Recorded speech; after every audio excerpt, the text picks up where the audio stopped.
Okay, so let's get this show started. Okay, who wants to start us off? Okay, go ahead. Stand up and read your card and tell us. Okay. Oh, who wants? You have. Okay, you have. Who wants to start us off? Who has a card? Okay, go ahead. Okay. Turn your problem into a possibility. Your new boss requires you to arrive 10 minutes before your shift. Okay. So the new boss saying, I need you to arrive early every day, 10 minutes. Now, most of us, boss man tell us that. You don't tell the boss man, excuse me? So, how do you handle that to create opportunity? I prepare myself the night before. Okay? All right? And how do you change your mindset about arriving here? Because you got a lot of stuff. You got to drop the kids off. Now they're asking you to come to them. So how can you formulate that thought process in your mind so that now that negative turns into a positive? Talk to me. I prepare myself the night before so that, and set my alarm clock. Okay. Adjust my schedule probably 30 minutes prior. Okay. So I'll get there 15 minutes before my shift. Okay. Very good. All right. Give me your name. Elizabeth. Okay, Elizabeth, how about this also? Okay, and this is something that happened yesterday with the young lady I was having lunch with. How about this? Arriving early. Now, the fact that you didn't say 10 minutes early, how you expect it? Now the fact that you were positive, that you were receptive, what does that say about you to your boss? I'm a team player. I'm willing to do what it takes. There we go. Team player, willing to do what it takes to make it happen. Now she gets a reputation of being that kind of person versus a reputation, oh Lord, I got to go to Elizabeth, I got to tell her to do this, and oh Lord, I know I'm going to catch it. You see where we're going? You see where we're going? See, it's those little things, repeat after me, it's the little things, that make a big difference. Okay? Just yesterday, I was having lunch with a young lady, and she said, Mike, I had to go to my boss. She said, this is a new job. She said, the last 2 days, I have not been doing anything. She said, I went to my boss, and I said, look, I don't like this. I'm new. I like to stay busy. And she said, her boss was like, wow. Now, what did that do for her? Because she went to class. She has more work now. Not on her work, because she has some work from another department. Now, what is that going to do for her? Say it like, stand up. And say, tell me what it is. For her, I guess it would set a higher standard of what the boss needs. Okay, all right. Now, what would she be known as now? Go-getter. A go-getter.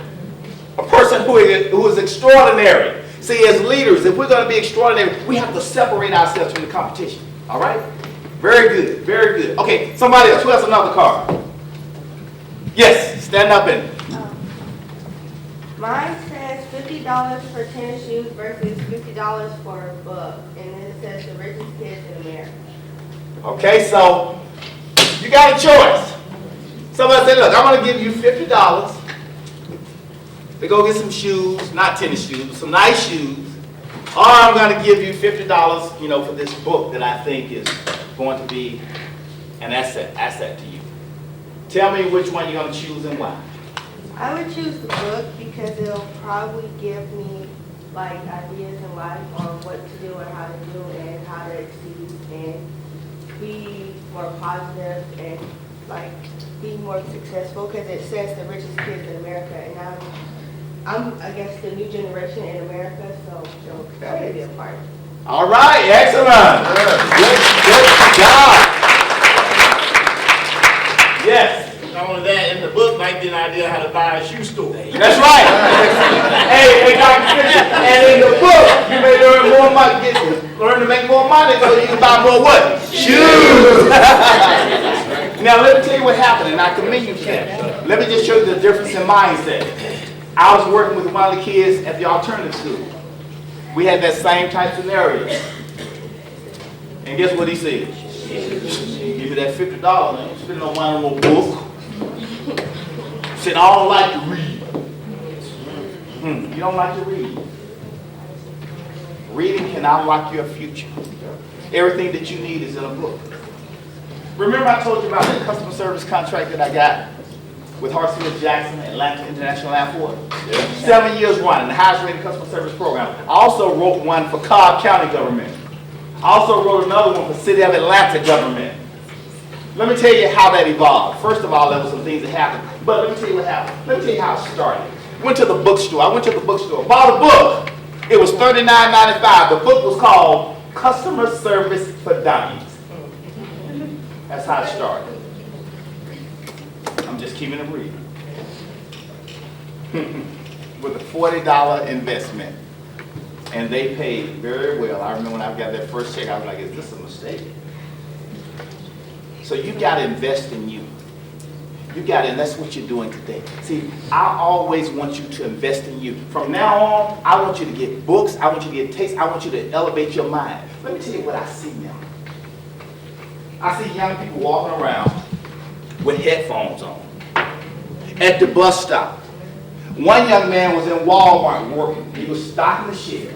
The music was so loud I could hear it. Now, some of the lyrics, and I'm going to tell you, some of the lyrics, oh, man. And they're listening to this. This is getting into your mind. So I asked him, I said, do you have any more of this stuff? Huh? And he's listening to these lyrics. Now, if you listen to that stuff 24/7, if you fall asleep, listen to that. Now, that's going to affect your mindset. That's going to affect your thought process. You're not going to think success. You're going to think thug. I'm keeping it real. You know, from the hood. Now, what I'll do every now and then, Bill, and I keep it real, I may listen because I need to know what you're listening to. I need to know what you're thinking. And some of that stuff you listen to, you got to be very careful. See, you have to have a force field. You can't let everything get in your mind. Because let me tell you what's going to happen, okay? Let me tell you how the real world sees you. Now you walking around, see what I'm saying, real dog, you give me a job, see what I'm saying, I'm just keeping it real, I'm just trying to make it, I give me a good job, y'all, you know what I'm saying. I don't know what you're saying.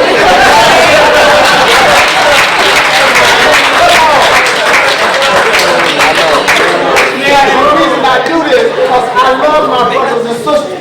Okay? And I keep it real with them. Alright? And when I go deep in the hood, and I go deep in the hood, and when I go deep in the hood, I gotta get on their level. Because sometimes you go up to them and they come up with some stuff. I say, how you doing, brother? They look at me, man, I'll shake them by the hand. I say, brother, that's cool. You ain't got to shake my hand, because I'm here to drop some knowledge on you. I want to appeal to your intellectual property. I said, let me just break it down for you. I got mine, and I'm trying to help you get yours. I say, I do a seminar, young man, called Crime Pays, but not for you. I say, have you ever thought about it? You're so smart. I want you to think about it. Have you ever thought about the person that sells the soap to the jail? They get paid. Have you ever thought about the person that sells the food to the jail? They get paid. Have you ever thought about when you go to jail, you get a call, long distance, I have a call from the detention center. Do you accept the charges? Your mama gotta pay the bill. Have you thought about that, young brother? Have you thought about when you go to jail, you free labor? So you smart. Who's smart? Mason up your house.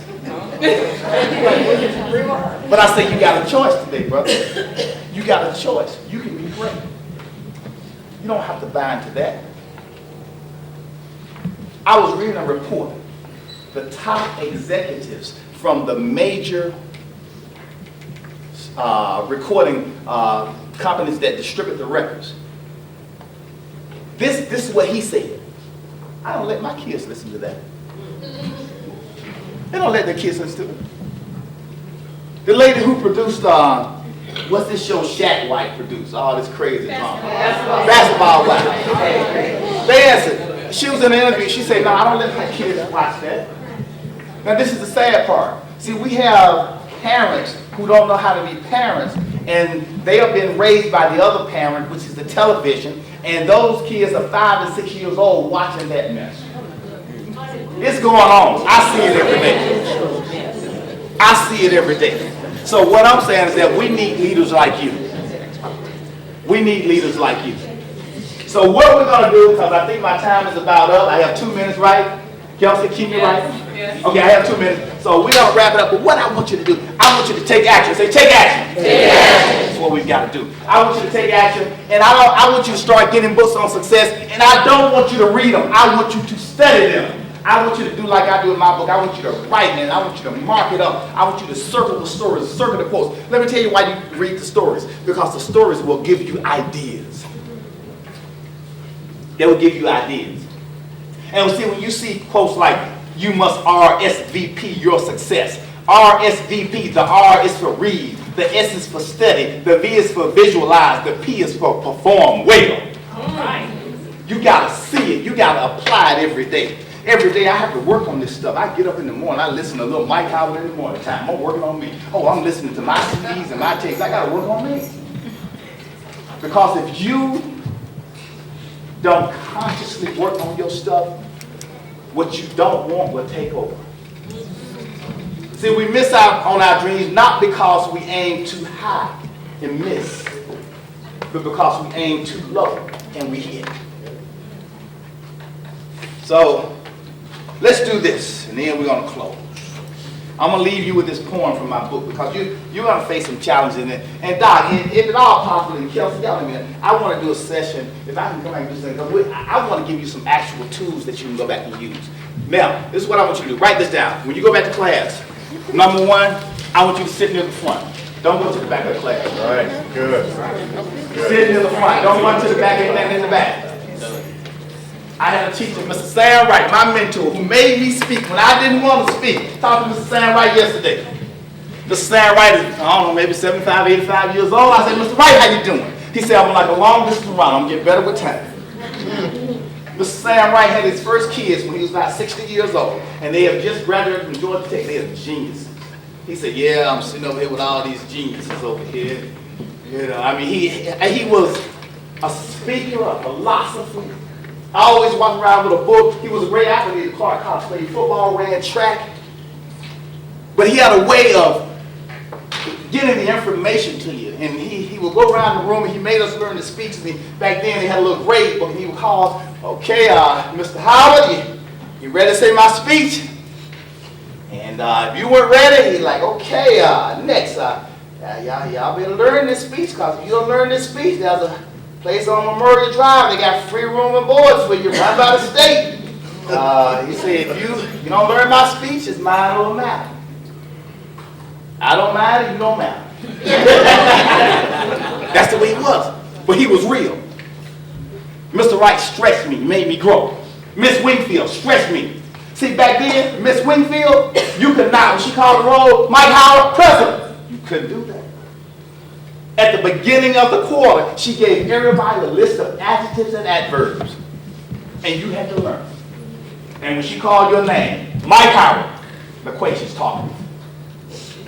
And if you didn't know it, oh boy, it was some stuff.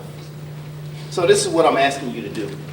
As you interpret this, the teachers who are hard, look at those as opportunities to grow. Don't run to the teachers who are easy. My best teachers are the ones who were hard on me. I tried everything I could to get out of Ms. Wingfield's and Mr. Wright's class. I tried. But they made me speak when I didn't want to speak. They believed in me when I didn't believe in myself. So I want to leave you with this. It's called Blessings in Disguise. And it goes like this. It said, I asked for strength, and life gave me difficulties to make me strong. I asked for wisdom, and life gave me problems to solve. I asked for prosperity, and life gave me brains and bronze to work. I asked for courage, and life gave me dangers to overcome. I asked for love, and life gave me troubled people to help. I asked for favors, and life gave me opportunities. I received nothing that I wanted, but I received everything that I needed. So let's do this real quick, and then we're going to close. I need you, let's get a clap going. Let's get it going like this. Come on. Right there. Yeah. There we go. A little bit louder. There we go. Now I need you to repeat after me. Success. Success. Begin. Begin. Within. Within. For me. For me. I see. I see. Success. Success. In me. In me. Totally. Totally. All right, let's get it loud. Come on. Success. Success. Begin. Begin. Within. Within. For me. For me. I see. I see. Success.